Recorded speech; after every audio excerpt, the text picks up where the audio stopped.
Umaga pa lamang ay nagtungo na sa munisipyo ng Arayat si Josephine Isip. Isa ang kanyang ina sa higit 100 benepisyaryo ng libreng wheelchair para sa mga PWD o persons with disabilities. Bukod kasi sa tumataas na kaso ng COVID-19 sa lalawigan, isa rin sa tinututukan sa Arayat ang mental health ng bawat residente.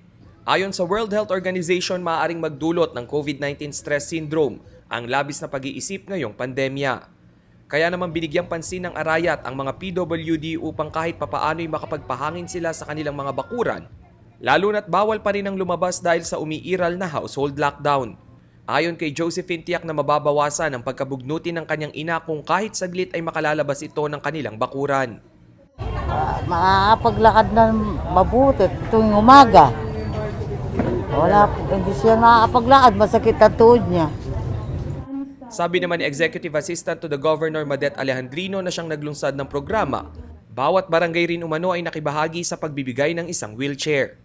Layo nilang bago matapos ang taon ay wala ng PWD o senior citizen na mangangailangan ng wheelchair. 100 pieces po to, baka sumobra pa kasi may nagbigay po eh. Tapos meron din pong nagbigay po yung mga kapitan.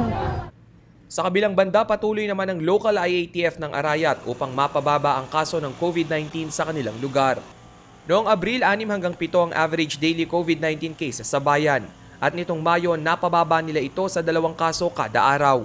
Subalit ang target ng COVID-19 Task Force ay maging COVID-free ang buong munisipalidad. Isa sa kanilang tinututukan ang posibleng pagpasok ng mga turista mula sa labas ng Arayat. 30% ng total capacity lamang rin ng mga resort ang pinahihintulutan at para lamang ito sa mga residente ng bayan. Maging ang mga religious activity limitado rin. Kahit sa mga resort, nagbigay na rin kami ng executive order, 30% lang ang pwede nila. Para hindi naman nila masabi na na-apekto lang silang masyado sa pandemic na ito. So sa mga social gatherings pa rin, sa mga nagsisimba at sumasamba, 30% pa rin ang binibigay namin. Base sa May 9 COVID-19 Bulletin ng Arayat, 481 na ang kumpirmadong kaso sa bayan, 76 ang aktibong kaso, 31 ang namatay at 374 ang recovered. Rainiel Pawid, CLTV News.